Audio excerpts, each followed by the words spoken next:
Hello and welcome to the Commodity Trade. I am Pranoy Banerjee. Let's start off with what we are looking at in terms of festive season demand. I mean, we are sitting on an auspicious occasion of Akshaya Tritiya, and obviously gold is on everyone's lips in terms of asset class demand. We've seen a cool off, although as far as COMEX gold is concerned, from almost levels of 1300. I mean, we were in kissing distance of 1300 per ounce, but could not attain that on back of geopolitical concerns almost a week or fortnight back.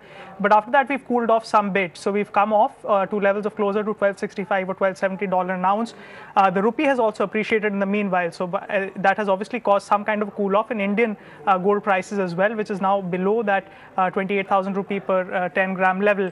If you take a look at an overall larger price move as well, ever since the July of last year when gold was at almost 33,000, we are now off quite significantly by almost 12.5 to 13% on this auspicious occasion of Akshaya Tritiya. Where is demand shifting for gold? Is gold ETFs more profitable, or is the demand for physical gold and jewelry more profitable or desirable?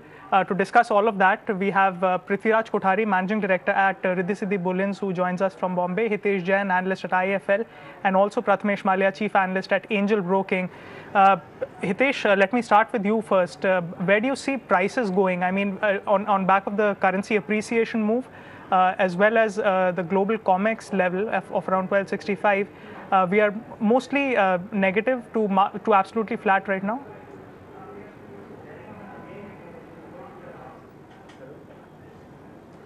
See, as a tactical call or as an asset class call, we remain considerably constructive on gold. See, given the prevalent backdrop where you have legislative uncertainty in US, and on the other side of the Atlantic, we also have political uncertainty in Europe. Although projections still say that far-right candidate like Marine Le Pen may not prevail in the French presidential elections, but if you see the recent trends beginning from Brexit or beginning from US election until talk about the Dutch elections or the French elections, people are still voting against the establishment lines. So there's always going to be a question on the existence of European Union as an integrated continent. So apart from the political uncertainty, you also look at the US picture. Post November 8, we've seen a lot of buoyancy in the global equities in markets pricing in the reflation trade. But as we are seeing that the Trump administration is finding a lot of difficulty to navigate through various legislation, beginning from the healthcare bill. Now, although markets have priced in the juicy part of the equation as far as the tax reforms are concerned or infrastructure spending is concerned, we need to understand that histories of credence that US Congress or the Republicans for that matter never favor higher spending or fiscal recklessness when the government debt is high. And as we know, US government debt is around 100% of their GDP. With such a bloated government debt, it will be a difficult time for the US regime to actually pass through all these legislations. So I think if you consider the overall scenario, I think gold still remains as an asset class in the reckoning. And although people talk about, if you look at the past performance, although the overall performance has been subdued, but if you look from Brexit, from June till date or till March or April, dollar index has actually appreciated by 5%, dollar in the basket of currencies. And gold in US dollar terms has not done that well. In fact, gold is up by literally 4.5 or 5%. So I think the hunt for safe haven assets or safe haven currencies will still remain intact. And I think if you look at a longer term perspective, we'll not be surprised for gold to moving towards $1,450 to $1,500 per ounce, maybe in the next 10 to 12 months. All right, let's get in Prithviraj Kothari as well from Riddhi Siddhi Bullion. Prithviraj, what's your view? I mean, we are seeing some kind of demand which is a little subdued globally. But where is the real demand shifting now? I mean, is it physical gold and jewelry, gems, or is it more gold ETFs? What's more advisable at this point?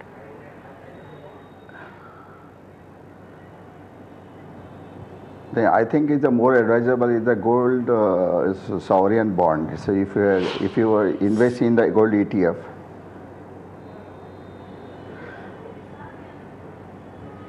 you have to pay something in after the 1 year, but in the gold sovereign bond is the most profitable. You get the also interest.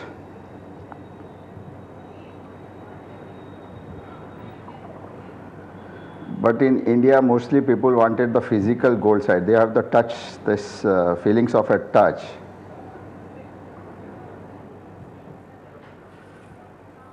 If you, in India, it's a huge demand. This Akshaya Tritiya is all over India is a huge demand. The lots of jewelers are making the inventory also.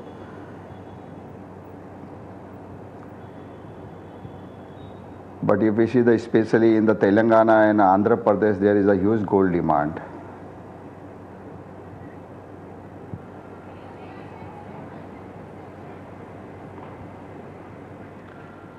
So,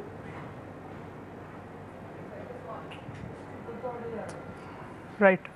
Prithviraj, my next question to you would be that, the Niti Aayog, we're speaking at a time when the Niti Aayog has recommended that the import duty on gold be reduced. This is obviously part of their the draft 3-year plan, which is likely to substitute the 5-year plan regime.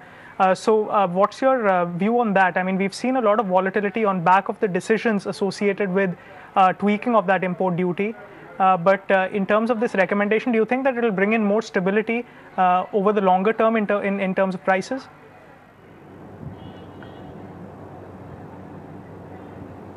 if you see the international market and the domestic market, there is a difference between 10 and 12% is the difference.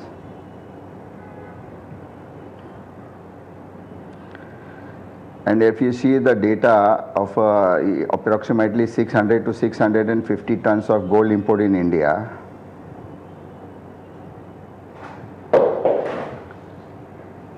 but simultaneously the 250 tons should be the goods coming by unofficially sector. Yeah, but sound is echo. All right, we'll just check the line and repatch the line with Prithviraj. But Prathamesh, let's come to you. I mean, do you concur on the overall price trend at this point? Do you feel that there's more downside from these levels?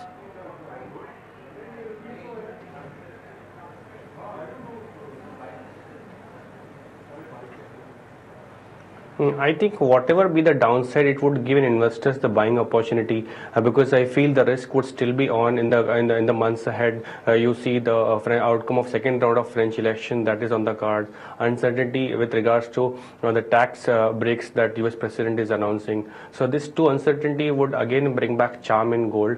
So in a sense, I am looking at 1280 on the COMEX immediately, and on the lower side 1250 is the range possibly which gold can trade.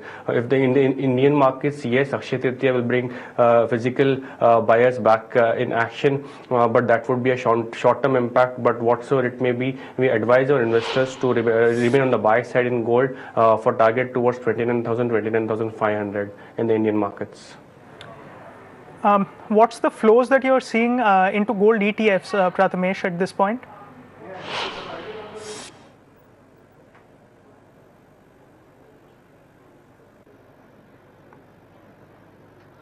I would not prefer gold ETF as an option because even internationally it is not happening well. In the domestic scenario also, last 4 years there's liquidation happening in the Indian markets. But I would prefer more of a sovereign gold bond which is introduced by Government of India.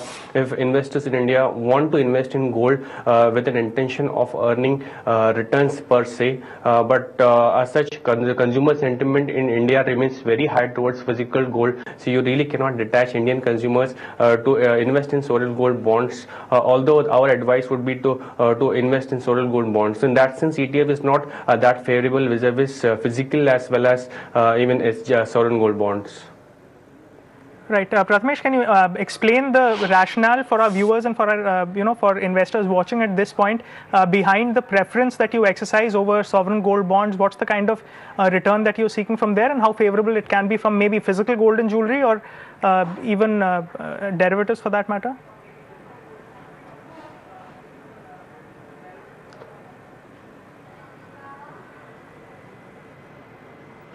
For that, sovereign gold bond as such gives an investor the option that you invest and you sit on it for 5 years. So in that case, you will not liquidate your particular asset. So that is one thing wherein investors remain asset for a long period of time. They will not liquidate. Second thing is, if you need to buy physical jewelry as such, there are a lot of high cost involved right at upfront. So in that sense, between ETFs, sovereign gold bonds, and physical sovereign gold bonds is the right option. But for consumers in India, just for the occasion of Akshaya Tritiya, you would see physical demand getting into traction. But if you really need to buy gold, it is advisable to buy on dips towards 28,000 mark for Indian markets. Right. Hitesh, as far as the move on the dollar index is concerned, we've seen some kind of weakening that has played out. We are still sub 100 levels, and the rupee is continuing to strengthen.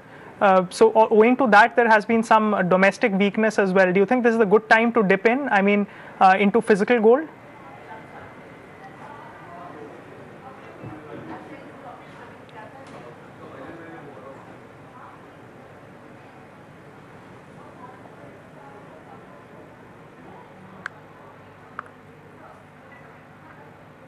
All right, we'll repatch the line with our guests. We'll take a very quick break. On the other side, we'll continue our conversation around gold and also energy prices.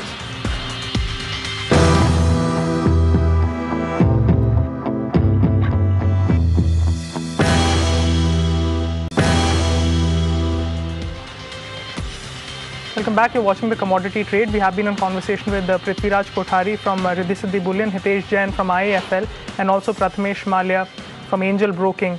Prithviraj, let me come to you. We've seen a lot of policy changes also, and we've interacted with a whole host of jewelry companies who are into the business of manufacturing gems and jewelry. What is the sense that you are getting on ground from clients? Where are volumes moving? If you can give us a broad, idea of even other precious metals like platinum and silver as well.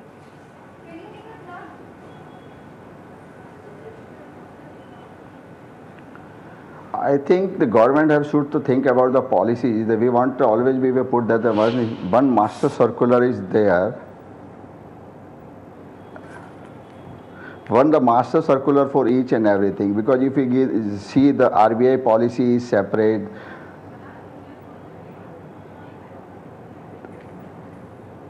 the DGFT is a policy separate, then the central finance ministry policy should be the separate. And now the more effect of the GST. It's now GST introduced in July 1st.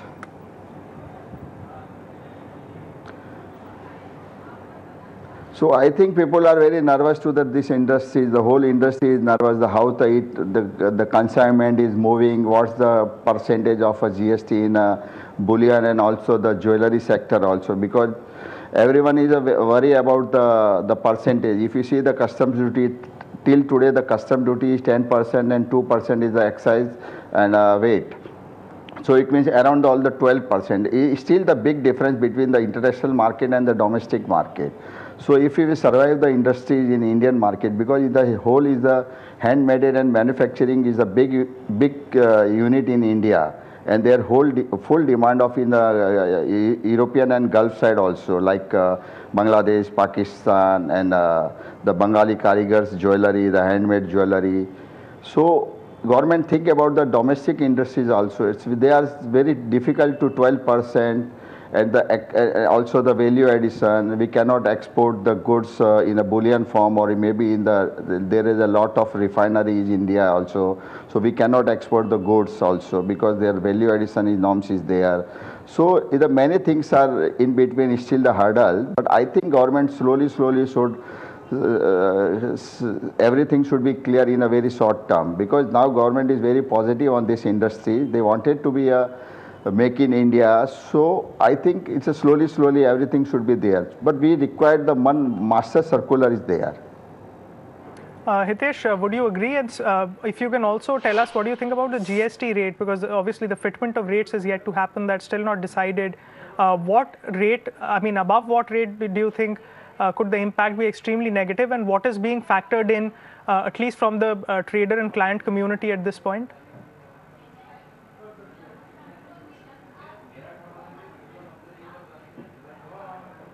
Lack of acumen on the physical side. So I don't know how the tax rate or the tax regime would work. But effectively, we need to get a very low tax regime. Either ways, we have to work. What we understand is basically we need a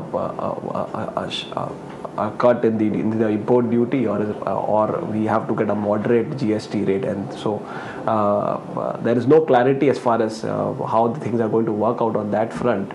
But either ways, either we need a cut in import duty, or we need a moderate GST regime as far as precious metals are concerned. All right, Prithviraj, before we let you go, can you give us your targets that you have? I mean, if you have over a one-year outlook, given the kind of price move that we have seen up until now?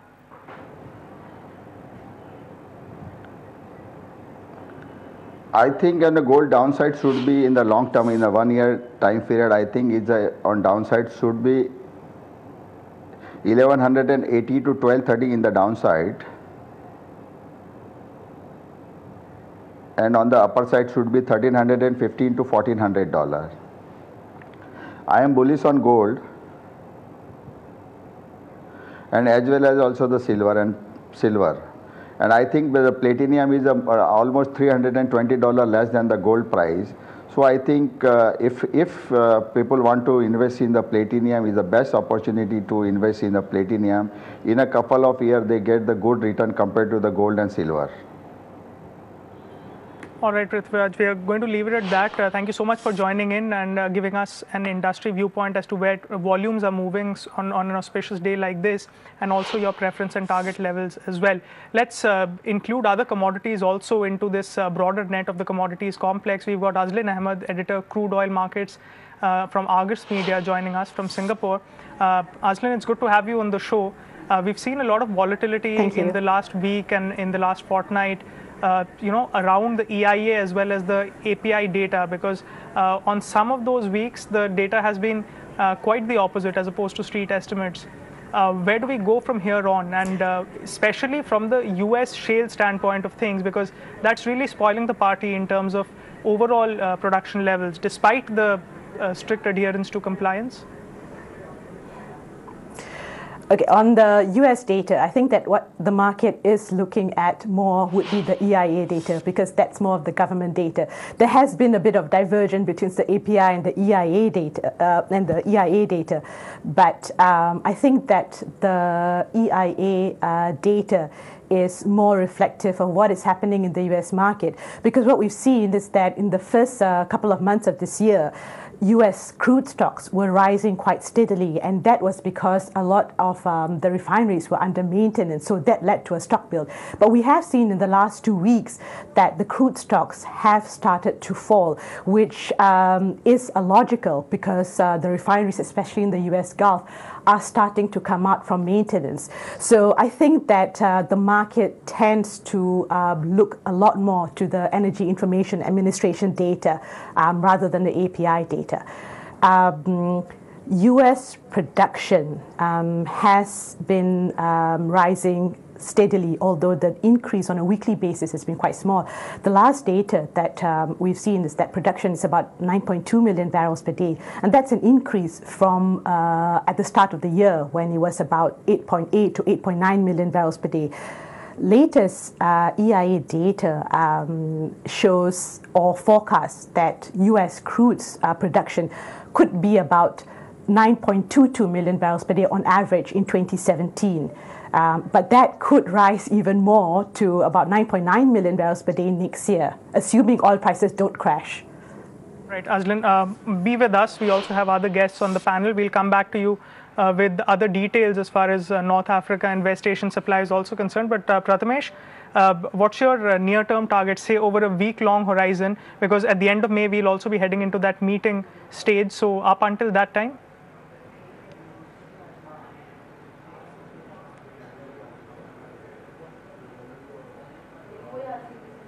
Up until that time, I would possibly see the pressure in crude in the Indian markets towards 3,100 mark. It's hovering around 3,180. So possible fall of 100 rupees from here on is what I'm looking at. And in the international markets as well, I'm feeling that pressure would still come in. A fall of around $2, which is like $47, looks to seem to be on the cards up until that meeting. Right. Hitesh, I mean, what's your preference from the base metals pack? Will it be aluminium or copper at this point?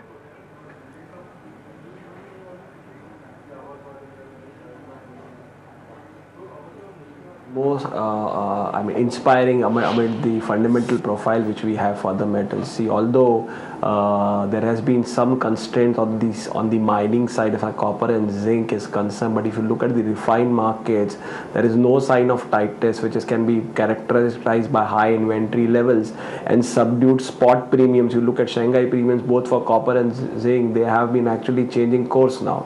So if you look at aluminum is basically underpinned by the prospects of kind of shutdown in the forthcoming months, especially Chinese government is planning to curtail output in October, November. There is a winter heating season on the environmental, on the pollution grounds.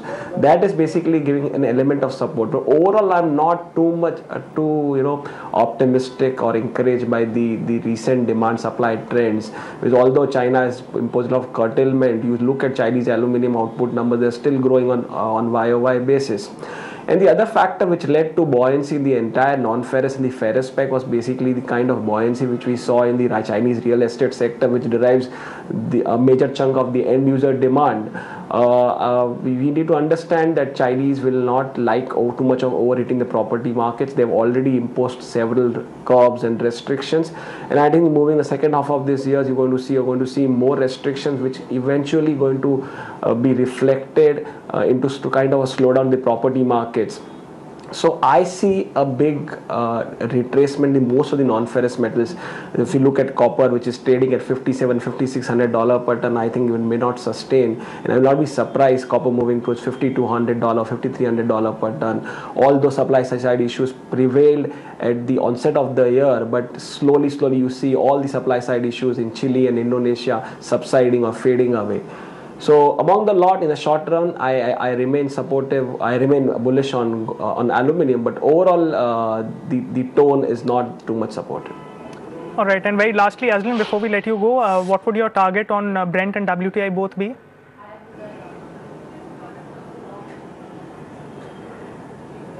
Sorry, could you repeat that? Is it to me? No, it's for Azlan. Azlan, your targets on Brent and WTI?